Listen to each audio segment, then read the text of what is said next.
Welcome to learn together. मेरा नाम है संजना और हम लोग इस वीडियो में देखने वाले हैं गुप्तोत्तर काल से संबंधित प्रश्न को। ये प्रश्न बिहार शिक्षक भर्ती, बिहार दरोगा या फिर बिहार एसएससी या इसके साथ साथ हम लोग देख सकते हैं कि सभी प्रतियोगी परीक्षाओं के लिए महत्वपूर्ण है। तो आप लोग वीडियो में लास्ट तक बने रहिएगा और वीडियो को एंजॉय कीजिएगा। वीडियो अगर अच्छा लगे तो इसे लाइक और शेयर कर दीजिएगा और अगर अभी तक आप लोगों ने चैनल को सब्सक्राइब नहीं किया है तो सब्सक्राइब कर दीजिए। कमेंट करके बताइएगा कि आपको वीडियो कैसा लगा। तो हम आते हैं अपने पहले प्रश्न पर। हमारा जो पहला प्रश्न है ये है, कन्नौज किस प्रदेश में स्थित है। कन्नौज जो है ये वर्तमान के किस प्रदेश में स्थित है। हरियाणा में है, पंजाब में है, उत्तर प्रदेश में है या फिर मध्य प्रदेश में है। तो कन्नौज जो है ये किस प्रदेश में स्थित है, ये चीज़ हम लोगों को बताना है। तो कन्नौज जो है ये उत्तर प्रदेश में स्थित है। कहाँ पर स्थित है? उत्तर प्रदेश में स्थित है। ये कन्नौज जो है ये उत्तर प्रदेश के कन्नौज ज़िले में ही स्थित एक नगर है कन्नौज। तो ये कहाँ पर स्थित है? ये उत्तर प्रदेश में स्थित है। इसे हम लोग कन्नौज या फिर कैनौज के नाम से भी जानते हैं। कहीं कहीं इसे कैनौज भी कहा जाता है। क्या कहा जाता है? कैनौज भी कहा जाता है या फिर इसे कन्नौज भी कहा जाता है, ठीक है, और या फिर इसे कन्नौज भी कहा जाता है। तो यहाँ पर लिखे हुए जगहों पर कुछ अंतर देखने को मिल सकता है आपको। CU नामक यात्रा विवरण निम्नलिखित में से किससे जुड़ा है? तो यहाँ पे हम लोग देखेंगे अब CU नामक यात्रा विवरण जो है ये निम्नलिखित में से किससे जुड़ा हुआ है। तो ये जो है किससे जुड़ा हुआ है? मेगास्थनीस से, वेनसांग से, फाहियान से या फिर अल्बेरूनी से। किससे जुड़ा हुआ है? तो CU नामक जो यात्रा वृतांत है ये यात्रा वृतांत वेनसांग का है। किसका है? वेनसांग का ये यात्रा वृतांत है। अब अगर आप लोगों से कोई पूछ दे कि वेनसांग कहाँ का यात्री था, तो यहाँ पर बताना है कि वेनसांग कहाँ का यात्री था। तो ये एक चीनी यात्री था। वेनसांग जो था ये क्या था? एक चीनी यात्री था। और इसके बाद हम लोग देखेंगे कि ये किसके दरबार में आया था। तो ये सम्राट हर्षवर्धन के काल में आया था। किसके काल में आया था? हर्षवर्धन के काल में आया था। हर्षवर्धन के काल में वेनसांग जो है ये भारत आया था, हर्षवर्धन के दरबार में आया था। इसके यात्रा का अगर समय ज्ञात किया जाए तो इसके यात्रा का जो समय है वो 627 से लेकर के 643 ईस्वी तक रहा है। 627 से लेकर के 643 तक रहा है। और इसकी जो पुस्तक है CU की, इसमें हर्षवर्धन के शासनकाल में भारत की स्थिति के बारे में विस्तृत विवरण देखने को मिलता है। यानी कि भारत का विस्तृत विवरण देखने को मिलता है हर्षवर्धन के काल में CU नामक वेनसांग की यात्रा वृतांत जो पुस्तक है उसमें। थानेश्वर में वर्धन वंश या पुष्यभूति वंश की स्थापना किसने की? थानेश्वर में बात कर रहा है। थानेश्वर में वर्धन वंश या फिर पुष्यभूति वंश की स्थापना किसने की? तो ये पुष्यभूति वर्धन ने की, नरवर्धन ने की, राज्यवर्धन ने की या फिर आदित्यवर्धन ने की। थानेश्वर में वर्धन वंश की स्थापना या फिर पुष्यभूति वंश की स्थापना किसने की? तो हम लोग सबसे पहले ये देखेंगे कि पुष्यभूति वंश या फिर वर्धन वंश की स्थापना जो है ये पुष्यभूति वर्धन ने की। किसने की? पुष्यभूति वर्धन ने की। अब इसके बाद अगर हमसे ये पूछता है कि पुष्यभूति वर्धन ने इसकी स्थापना कब की, तो 6ठी शताब्दी के प्रारंभ में की। यानी कि वर्धन वंश की जो स्थापना है ये 6ठी शताब्दी के प्रारंभ में हुई। इसके आगे हम लोग देखेंगे कि वाण भट्ट द्वारा रचित हर्षचरित में, वाण भट्ट के द्वारा रचित हर्षचरित है। यहाँ पर एक बार हम लोग देख लेते हैं। हर्षचरित है ये किसके द्वारा रचित है? तो हर्षचरित जो रचित है ये रचित है वाण भट्ट के द्वारा, ठीक है। तो वाण भट्ट के द्वारा जो हर्षचरित रचा गया है उसमें पुष्यभूति वंश या फिर वर्धन वंश की स्थापना किसने की इसके बारे में प्रकाश डाला गया है, इसके बारे में चर्चा की गई है। तो वहीं से हम लोगों को पता चलता है कि पुष्यभूति वंश की स्थापना पुष्यभूति वर्धन ने की थी। कब? तो 6ठी शताब्दी के प्रारंभ में। मौखरी शासकों की राजधानी डैश थी। मौखरी शासकों की राजधानी कहाँ थी? कन्नौज में, पुरुषपुर में, थानेश्वर में, या फिर इनमें से कोई नहीं। तो मौखरी शासक की जो राजधानी थी वो कहाँ पर थी? तो ये थी कन्नौज में। कहाँ पर थी? कन्नौज में। तो हम लोगों ने यहाँ पर देख लिया कि मौखरी शासकों की जो राजधानी थी वो कहाँ पर थी? तो ये थी कन्नौज में। कदम्ब राज्य की स्थापना मयूर शर्मन ने की। उसने अपनी राजधानी बनाई। तो यहाँ पर सबसे पहले हम लोग एक चीज़ देखेंगे कि कदम्ब राजवंश, कौन? कदम्ब राज्य जो था, कदम्ब राजवंश, इसकी स्थापना किसने की? तो इसकी स्थापना किसने की? मयूर शर्मन ने की। कदम्ब राजवंश की स्थापना मयूर शर्मन ने की। अब पूछ रहा है कि उसने अपनी राजधानी कहाँ पर बनाई थी? तो इसने कन्नौज को अपनी राजधानी बनाई, वैजयंती या वनवासी को अपनी राजधानी बनाई, बंगाल को अपनी राजधानी बनाई, या फिर इनमें से कोई नहीं। तो इसने अपनी राजधानी किसे बनाई? तो कदम्ब राज्य की स्थापना मयूर शर्मन ने की और उसने अपनी राजधानी वैजयंती या फिर वनवासी को बनाई। किसे बनाई? वैजयंती या फिर वनवासी को बनाई। ये दक्षिण भारत में राज्य करने वाला एक राजवंश था। कदम्ब राजवंश क्या था? दक्षिण भारत में राज करने वाला एक राजवंश था। कहीं कहीं हम लोगों को मयूर शर्मन को मयूर शर्मा भी लिखा हुआ मिलता है। मयूर शर्मन को मयूर शर्मा भी लिखा हुआ मिलता है। ठीक है, तो मयूर शर्मा अगर हो या फिर मयूर शर्मन हो तो इस चीज़ को कंफ्यूज नहीं होना है इसमें आप लोगों को। इसकी अगर हम लोग स्थापना की बात करते हैं तो इसकी स्थापना जो है वो 345 ईस्वी में हुई। 345 ईस्वी में मयूर शर्मन ने इसकी स्थापना की थी और इस राजवंश का पतन 540 ईस्वी में हो गया था।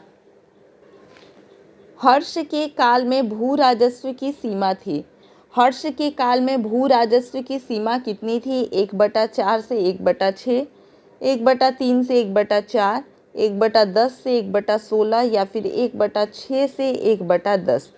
तो हर्ष के काल में, हर्षवर्धन के काल में भू राजस्व की जो सीमा थी वो जैसी भूमि होती थी वैसा उस पर कर लगाया जाता था। तो इसकी जो भू राजस्व सीमा थी वो थी 1/6 से लेकर के 1/10। कितना था? 1/6 से लेकर के 1/10 जो था ये हर्ष के काल में भू राजस्व सीमा थी।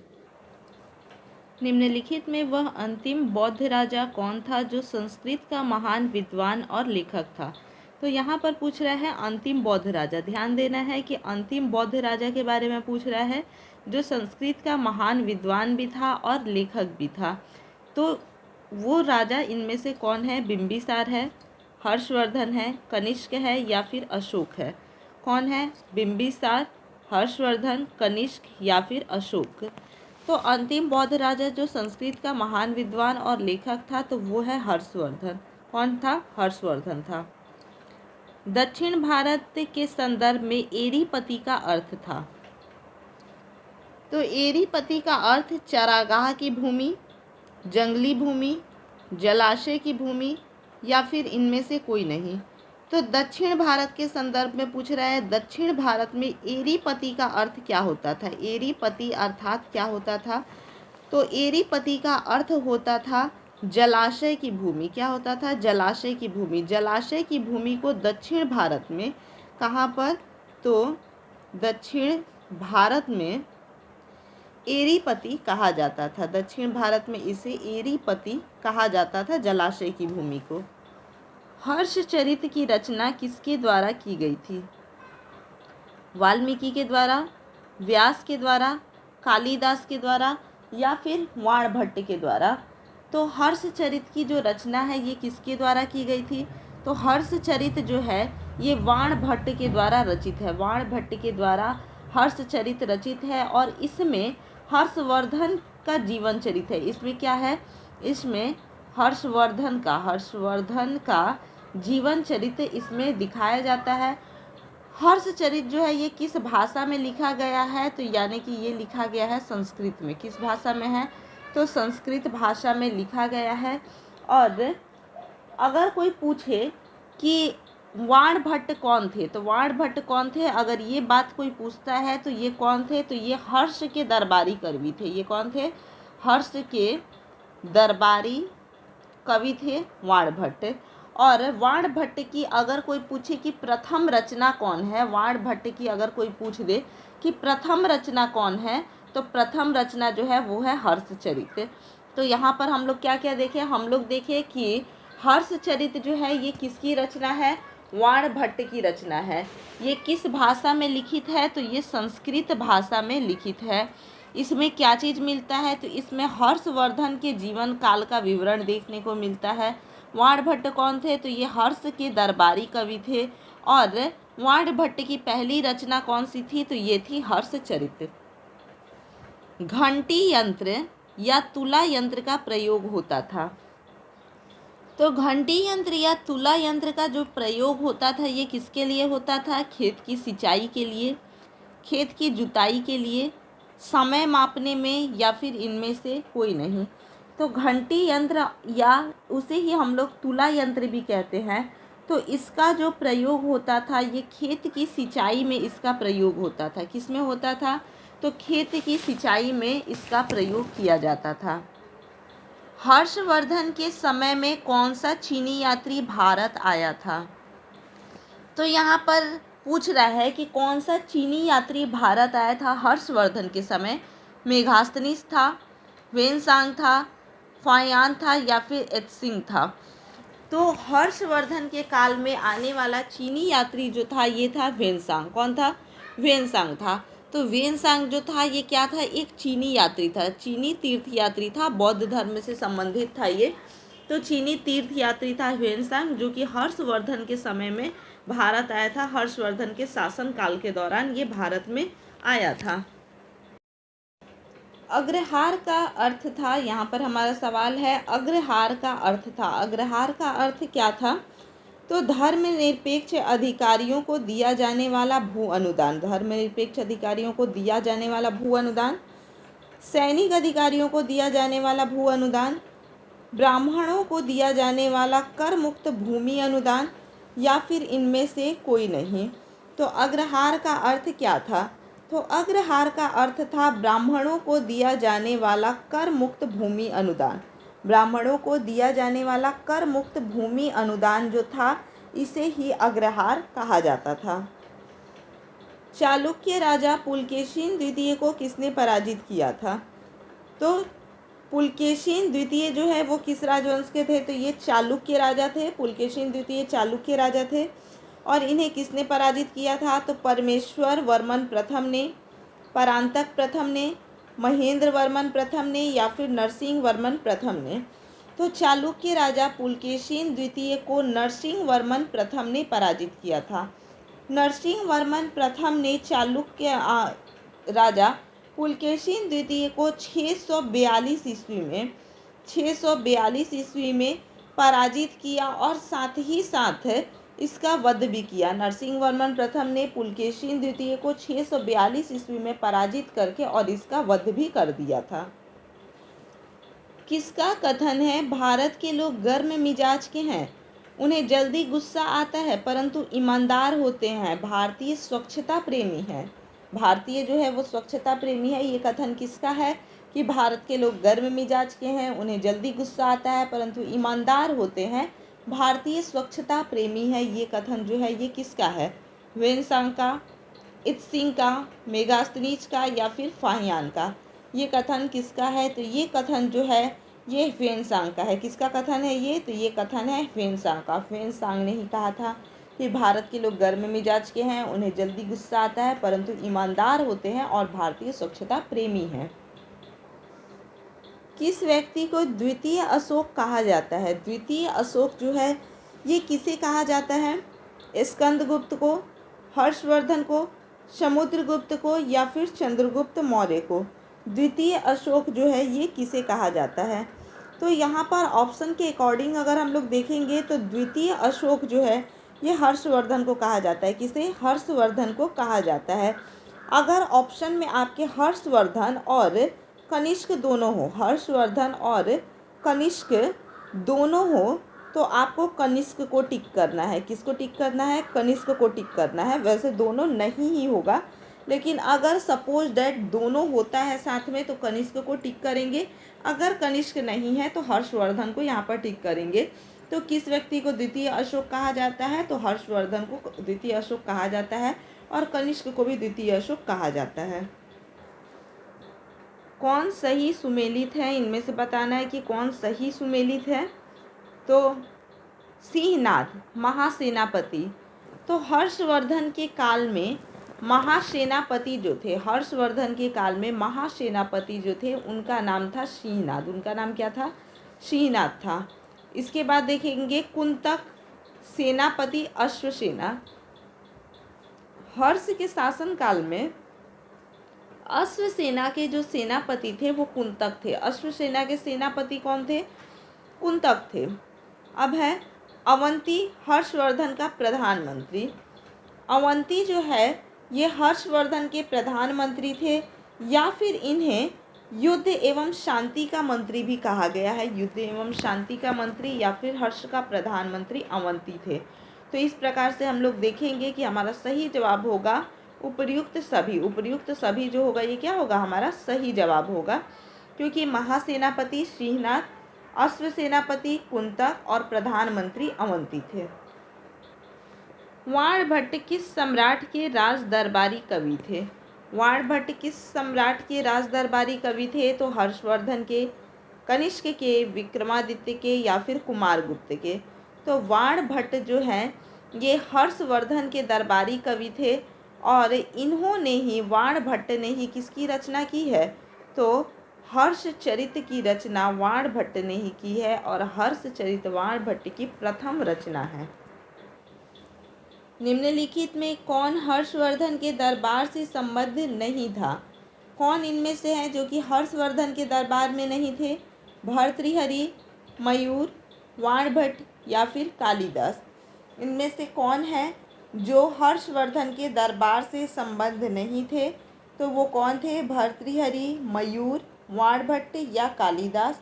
तो हमारा सही जवाब हो जाएगा क्या? कालिदास। कालिदास जो थे ये हर्षवर्धन के दरबार से संबद्ध नहीं थे। कालिदास उज्जैनी के राजा विक्रमादित्य के राज दरबारी कवि थे। ये हर्षवर्धन के काल में नहीं थे। हर्ष एवं पुलकेशिन द्वितीय के मध्य हुए संघर्ष की जानकारी कहाँ से मिलती है? हर्ष यानी हर्षवर्धन एवं पुलकेशिन द्वितीय के मध्य संघर्ष हुआ था, तो उसकी जानकारी कहाँ से मिलती है? हाथी गुफा अभिलेख से, ह्वेनसांग के वर्णन से, ऐहोल अभिलेख से या फिर बंसखेड़ा लेख से। कहाँ से इसकी जानकारी हमें मिलती है? तो हर्ष एवं पुलकेशिन द्वितीय के मध्य जो संघर्ष हुआ था इसकी जानकारी हमें ऐहोल अभिलेख से मिलती है। किससे मिलती है? ऐहोल अभिलेख से मिलती है। और ऐहोल अभिलेख जो है, ऐहोल अभिलेख जो है ये किसकी रचना है? किसकी द्वारा रचा गया है ऐहोल अभिलेख? तो ये रचा गया है रवि कीर्ति के द्वारा। ऐहोल अभिलेख जो है ये किसके द्वारा रचा गया है? रवि कीर्ति द्वारा रचा गया है इसे।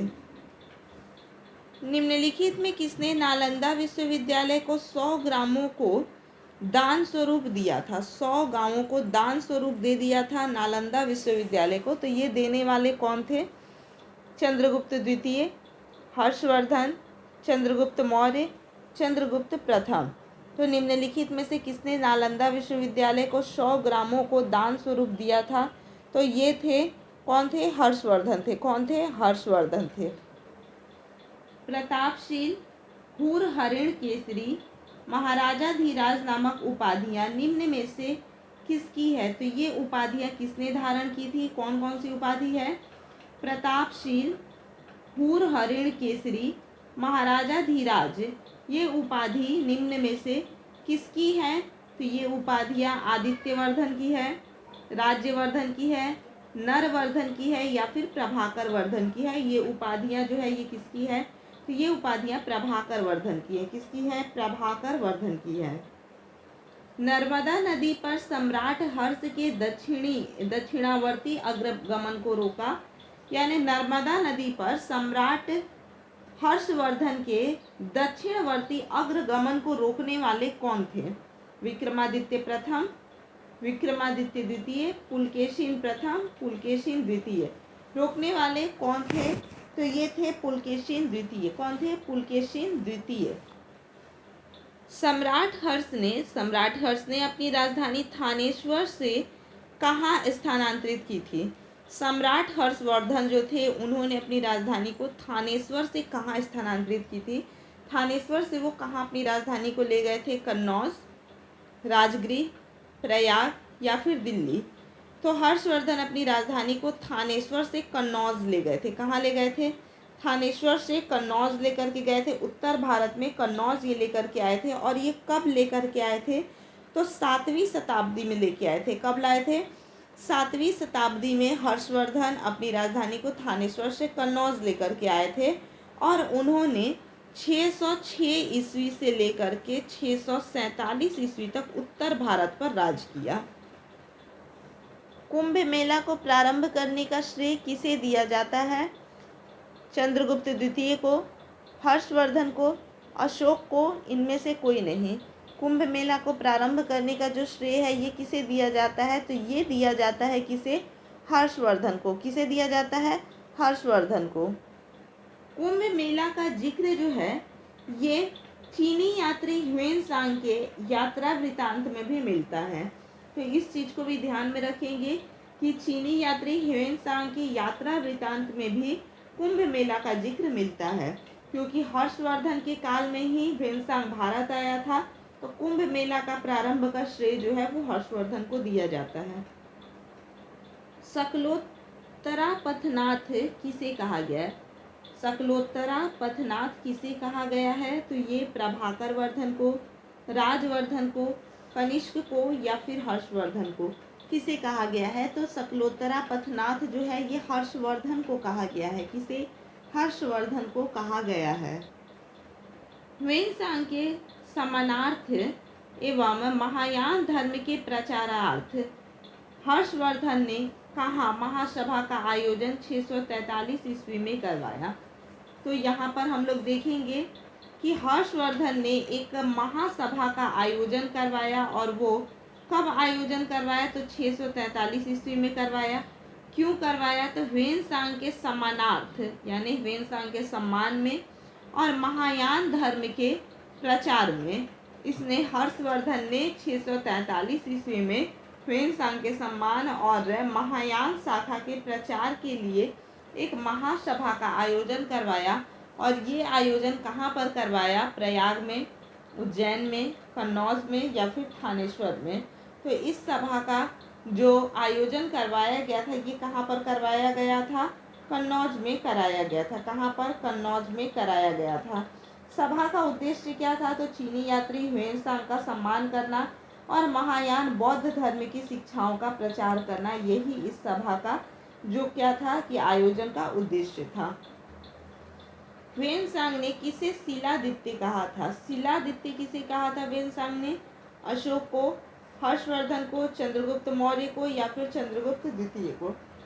तो जैसे कि हम लोग जानते हैं कि ह्वेनसांग जो है ये किसके शासनकाल में भारत आया था? तो ये आया था हर्षवर्धन के शासनकाल में भारत। तो जब ये हर्षवर्धन के शासनकाल में भारत आया तो इसे कुछ भी कहना होगा तो ये हर्षवर्धन को ही कहेगा। तो इसने शिलादित्य किसे कहा? हर्षवर्धन को कहा। तो ह्वेनसांग ने शिलादित्य किसे कहा? हर्षवर्धन को कहा। ह्वेनसांग भारत में लगभग कितने साल रहा? कितने साल तक ह्वेनसांग जो है ये भारत में रहा?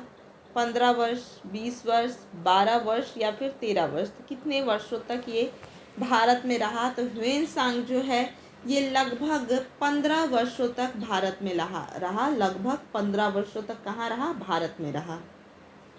गुप्त वंश के ह्रास के पश्चात उत्तर भारत में बड़े भाग का पुनर्गठन किसने किया?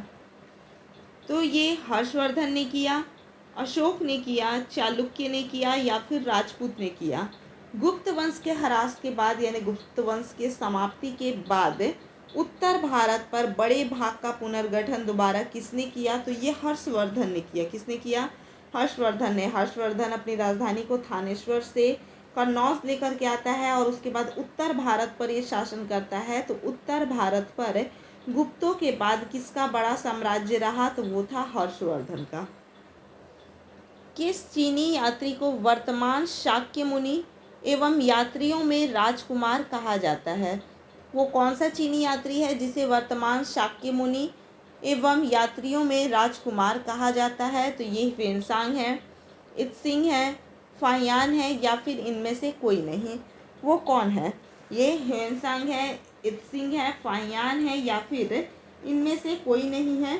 तो इसको हम लोग देखेंगे कि ये कौन है। ये है ह्वेनसांग। कौन है? ह्वेनसांग है। इसे नीति का पंडित भी कहा गया है। ह्वेनसांग को और क्या कहा गया है? तो इसे नीति का पंडित भी कहा गया है ह्वेनसांग को। ठीक है, तो ह्वेनसांग को वर्तमान शाक्य मुनि, यात्रियों में राजकुमार और नीति का पंडित भी कहा गया है। ह्वेनसांग की अगर हम लोग बात करें तो ये कब से कब तक भारत में रहा? तो ये 614 ईस्वी से लेकर के 630 ईस्वी के बीच में भारत की यात्रा की इसने, यानी कि लगभग अगर हम लोग देखें तो 15 वर्षों तक ये भारत में रहा। लगभग कितने वर्षों तक? 15 वर्षों तक भारत में रहा। बंगाल का कौन सा शासक हर्ष का समकालीन था? हर्षवर्धन का समकालीन बंगाल का शासक कौन था? तो ये पुलकेशिन द्वितीय था, भास्कर वर्मा था, शशांक था या फिर ध्रुवसेन था? कौन था? बंगाल का कौन सा शासक है जो कि हर्षवर्धन के समकालीन था? तो ये था पुलकेशिन द्वितीय। कौन था? पुलकेशिन द्वितीय था। अगर कोई पूछ दे कि पुलकेशिन द्वितीय जो है ये किस राजवंश से संबंधित थे, तो ये चालुक्य वंश का था। किस वंश का था? तो ये था चालुक्य वंश का था। ठीक है, अगर कोई पूछ दे कि पुलकेशिन द्वितीय किस वंश का था, तो किस वंश का था? ये चालुक्य वंश का था। 641 ईस्वी में किसने चीन के राजा ताइत सुंग के पास एक राजदूत भेजा? ताइत सुंग के पास में किसने एक राजदूत भेजा था 641 ईस्वी में? वो शासक कौन थे? तो वो प्रभाकर वर्धन थे, प्रभाकर वर्धन, हर्षवर्धन थे, राज्यवर्धन थे या फिर आदित्यवर्धन थे? कौन थे? तो चूंकि हम लोग जानते हैं कि 641 ईस्वी में किसका शासन था, तो ये था हर्षवर्धन का। तो 641 ईस्वी में चीन के राजा ताइत सुंग के पास में कौन राजदूत भेजेगा? तो ये हर्षवर्धन ही भेजेगा। तो सही जवाब होगा हर्षवर्धन। चालुक्य शासक पुलकेशिन द्वितीय ने किस नदी के किनारे हर्षवर्धन को परास्त किया था? किस नदी के किनारे परास्त किया था चालुक्य शासक पुलकेशिन द्वितीय ने हर्षवर्धन को? नर्मदा नदी के किनारे, गोदावरी नदी के किनारे, महानदी के किनारे या फिर ताप्ती नदी के किनारे? तो चालुक्य शासक पुलकेशिन द्वितीय ने कहाँ पर? तो नर्मदा नदी के किनारे, नर्मदा नदी के किनारे 618 ईस्वी में, नर्मदा नदी के किनारे 618 ईस्वी में हर्षवर्धन को परास्त किया था। कब परास्त किया था? तो 618 ईस्वी में इन्होंने परास्त किया था, 618 ईस्वी में। हर्षवर्धन ने अपनी पुत्री का विवाह वलम्मी नरेश से किया जो कि उसकी एक बड़ी कूटनीतिक उपलब्धि थी। वलम्मी नरेश से किया। हर्षवर्धन ने अपनी पुत्री का विवाह वलम्मी नरेश से किया जो कि उसकी एक बड़ी कूटनीतिक उपलब्धि थी। तो वो नरेश कौन थे? उस राजा का नाम क्या था? देवगुप्त, गृहवर्मा, ध्रुवसेन द्वितीय या फिर शशांक? तो वलम्मी नरेश जिससे कि हर्षवर्धन ने अपनी पुत्री का विवाह किया था, तो वो कौन थे? तो ये थे ध्रुवसेन द्वितीय। कौन थे? ध्रुवसेन द्वितीय थे। हर्ष के शासनकाल में उत्तर भारत का सबसे महत्वपूर्ण शहर कौन सा था? कन्नौज था, थानेश्वर था, पाटलिपुत्र था या फिर उज्जैन था? तो जैसे कि हम लोग जानते हैं कि थानेश्वर दक्षिण भारत में था और वहाँ से हर्षवर्धन ने अपनी राजधानी उत्तर भारत में कन्नौज स्थानांतरित की थी। तो जब उत्तर भारत में कन्नौज उसकी राजधानी थी तो महत्वपूर्ण शहर भी कौन होगा? कन्नौज ही होगा। तो हर्ष के शासनकाल में उत्तर भारत का सबसे महत्वपूर्ण शहर जो था वो कौन था? कन्नौज था। हर्षवर्धन के विजयी जीवन में एकमात्र पराजय देने वाला पुलकेशिन द्वितीय कहाँ का शासक था? तो अब हम लोग देखेंगे कि हर्षवर्धन ने अपने जीवन में केवल विजय ही देखे थे, केवल विजय ही प्राप्त किया था, लेकिन एकमात्र पराजय उसने देखा, एकमात्र पराजय देखा। और वो पराजय देने वाला जो शासक था वो कौन था? पुलकेशिन द्वितीय था। कौन था? पुलकेशिन द्वितीय था। और पुलकेशिन द्वितीय जो था ये कहाँ का शासक था? पुलकेशिन द्वितीय जो था ये कहाँ का शासक था? तो वेगी का था, तंजौर का था, वातापी या बादामी का था, या फिर कल्याणी का था। तो पुलकेशिन द्वितीय जो था ये तो चालुक्य वंश का था, ठीक है, चालुक्य वंश का था, लेकिन कहाँ का था? तो ये वातापी या फिर बादामी का शासक था, वातापी या बादामी का शासक था। हर्ष की जीवनी किसने लिखी? हर्ष की जीवनी लिखने वाले कौन थे? वाणभट्ट थे, वराहमिहिर थे, फिरदौसी थे, या फिर इनमें से कोई नहीं। तो हर्ष की जीवनी किसने लिखी? तो हर्ष के दरबारी कवि कौन थे? वाणभट्ट थे। और जब हर्ष के दरबारी कवि वाणभट्ट थे तो उनकी जीवनी कौन लिखेगा? वाणभट्ट लिखेंगे। तो वाणभट्ट ने हर्ष की जीवनी लिखी थी, और इन वाणभट्ट द्वारा लिखित ये पहली काव्य, इसे पहला ग्रंथ कहा जा सकता है। और ये किस भाषा में लिखा गया? तो ये संस्कृत भाषा में लिखा गया था। किस भाषा में? संस्कृत भाषा में है वाणभट्ट द्वारा हर्ष की जो जीवनी लिखी गई है। और इस जीवनी का नाम क्या है? तो इस जीवनी का नाम है हर्षचरित। इस जीवनी का नाम क्या है? हर्षचरित है। इसके आगे देखेंगे कि हर्षचरित संस्कृत भाषा में पहली ऐतिहासिक जीवनी थी। संस्कृत भाषा में लिखी पहली ऐतिहासिक जीवनी जो थी वो हर्षचरित थी। आज भी भारत में ह्वेनसांग को याद करने का मुख्य कारण है। ह्वेनसांग को याद करने का मुख्य कारण क्या है जिसके कारण उसे आज भी याद किया जाता है? तो बौद्ध धर्म में आस्था, सी यू की हर्ष के प्रति सम्मान, नालंदा में अध्ययन। तो आज भी भारत में ह्वेनसांग को याद करने का मुख्य कारण क्या है? तो बौद्ध धर्म में बहुतों की आस्था रही होगी, हर्ष के प्रति भी बहुतों ने सम्मान किया होगा, और नालंदा में अध्ययन भी बहुत लोगों ने किया होगा। लेकिन सी यू की जो है ये ह्वेनसांग की एक रचना है जिसके कारण ह्वेनसांग को आज भी याद किया जाता है। तो इसका सही जवाब हो जाएगा सी यू की रचना। हर्षवर्धन अपनी धार्मिक सभा कहाँ किया करता था? तो हर्षवर्धन जो है ये अपनी धार्मिक सभा जो है ये कहाँ करता था? वाराणसी में, पेशावर में, मथुरा में, या फिर प्रयाग में? कहाँ करता था हर्षवर्धन अपनी धार्मिक सभा कहाँ पर किया करता था ये? तो हर्षवर्धन अपनी धार्मिक सभा प्रयाग में किया करता था। कहाँ पर किया करता था? प्रयाग में किया करता था।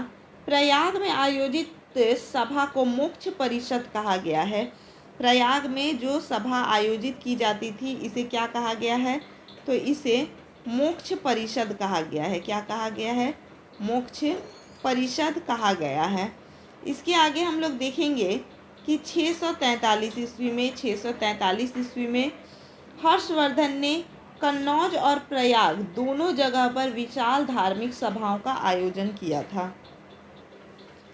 कवि वाणभट्ट निवासी थे। ये कहाँ के निवासी थे? थानेश्वर के, भोजपुर के, पाटलिपुत्र के, या फिर इनमें से कोई नहीं। तो ध्यान रखिएगा कि हर्षवर्धन अपनी राजधानी थानेश्वर से कन्नौज लेकर के आया था। तो वाणभट्ट जो थे वो कहाँ से आए थे? ये भी थानेश्वर से थे। वाणभट्ट भी कहाँ से थे? थानेश्वर से थे। तो कवि वाणभट्ट निवासी थे कहाँ के? तो ये थानेश्वर के निवासी थे। गुर्जरों को किसने पराजित किया? किसने गुर्जरों को पराजित किया?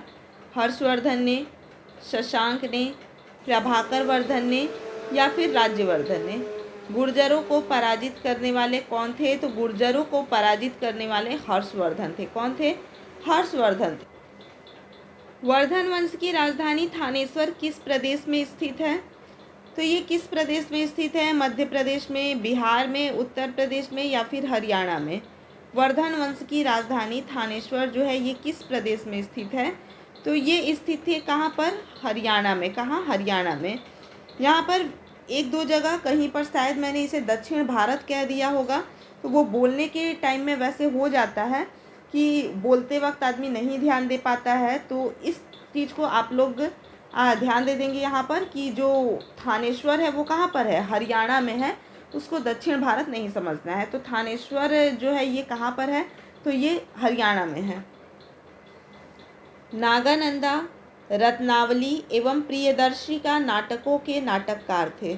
कौन कौन सा नाटक है यहाँ पर, नागानंदा, रत्नावली एवं प्रियदर्शिका नाटक के नाटककार जो हैं ये कौन थे, वात्स्यायन, हर्षवर्धन, वाणभट्ट या फिर विशाखदत्त। वात्स्यायन, हर्षवर्धन, वाणभट्ट या फिर विशाखदत्त।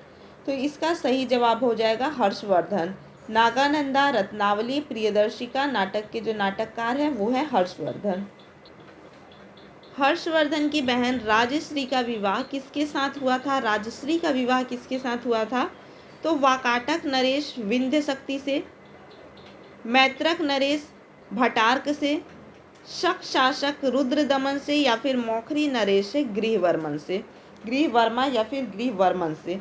तो हर्षवर्धन की बहन का नाम क्या था, हर्षवर्धन की बहन का नाम था राजश्री। क्या नाम था उसका, राजश्री। और राजश्री का विवाह जो है ये किससे हुआ था, तो ये हुआ था मौखरी नरेश गृहवर्मन से। किससे हुआ था, मौखरी नरेश गृहवर्मन से राजश्री की बहन, हर्षवर्धन की बहन राजश्री का विवाह हुआ था। सम्राट हर्षवर्धन ने 2 महान धार्मिक सम्मेलनों का आयोजन किया था। तो ये थानेश्वर व वल्भी में किया था, वल्भी व प्रयाग में किया था, कन्नौज व प्रयाग में किया था या फिर प्रयाग व थानेश्वर में किया था। सम्राट हर्षवर्धन ने महान धार्मिक सम्मेलनों का आयोजन किया था कहाँ पर, तो ये किया था कन्नौज एवं प्रयाग में। कहाँ पर किया था, कन्नौज एवं प्रयाग में 643 ईस्वी में किया था। हर्षवर्धन के अग्रज राजवर्धन द्वितीय की हत्या किसने की थी, हर्षवर्धन के बड़े भाई थे राजवर्धन द्वितीय, इनकी हत्या किसने की थी, तो गौड़ नरेश शशांक ने, मैत्रक नरेश भटार्क ने, मालवा नरेश देवगुप्त ने या फिर इनमें से कोई नहीं। तो हर्षवर्धन के अग्रज राजवर्धन द्वितीय की हत्या किसने की थी, तो ये किसने की थी, गौड़ नरेश शशांक ने की थी। किसने की थी, गौड़ नरेश शशांक ने हर्षवर्धन के बड़े भाई राजवर्धन द्वितीय की हत्या की थी। नागानंदा का रचनाकार कौन था, तो अभी कुछ देर पहले हम लोग देखे कि नागानंदा के रचनाकार कौन थे, भवभूति, भास, वाणभट्ट या फिर हर्षवर्धन। नागानंदा के रचनाकार कौन थे, तो नागानंदा के रचनाकार कौन थे, ये थे हर्षवर्धन। कौन थे, हर्षवर्धन। कौन वर्धन वंश की राजधानी थानेश्वर से कन्नौज ले गया, थानेश्वर से कन्नौज राजधानी किसने स्थानांतरित की थी, ये बात पूछ रहा है। तो राजवर्धन प्रथम ने, राजवर्धन द्वितीय ने, हर्षवर्धन या फिर आदित्यवर्धन, किसने, तो राजधानी थानेश्वर से कन्नौज कौन ले गया, तो ये थे हर्षवर्धन। 7वीं शताब्दी में हर्षवर्धन अपनी राजधानी को थानेश्वर से कन्नौज स्थानांतरित किया। कवि वाणभट्ट निवासी थे, तो कवि वाणभट्ट कहाँ के निवासी थे, ये प्रश्न हम लोग देख रहे हैं। तो ये थानेश्वर के, भोजपुर के, पाटलिपुत्र के या फिर इनमें से कोई नहीं। तो कवि वाणभट्ट जो थे ये निवासी थे, कहाँ के निवासी थे, थानेश्वर के निवासी थे। कहाँ के निवासी थे, थानेश्वर के। वेनसांग की भारत में यात्रा के समय सूती कपड़ों के उत्पादन के लिए सबसे प्रसिद्ध नगर था। तो जब वेनसांग भारत में यात्रा के दौरान आया था तो उस समय सूती कपड़ों के उत्पादन के लिए जो प्रसिद्ध नगर था वो कौन सा था, तो वो नगर पाटलिपुत्र था, कांची था, वाराणसी था या फिर मथुरा था। तो सूती कपड़ों के उत्पादन के लिए प्रसिद्ध नगर जो था वो था मथुरा। कौन सा था, मथुरा था। तो सही जवाब होगा मथुरा। तो इसी प्रकार से हमारे और भी वीडियोस देखने के लिए चैनल के साथ में बने रहे। वीडियो अगर अच्छा लगे तो इसे लाइक और शेयर ज़रूर कीजिए। कमेंट करके बताइए कि आपको वीडियो कैसा लगा। अगर अभी तक आप लोगों ने चैनल को सब्सक्राइब नहीं किया है तो चैनल को सब्सक्राइब कर दीजिए। धन्यवाद।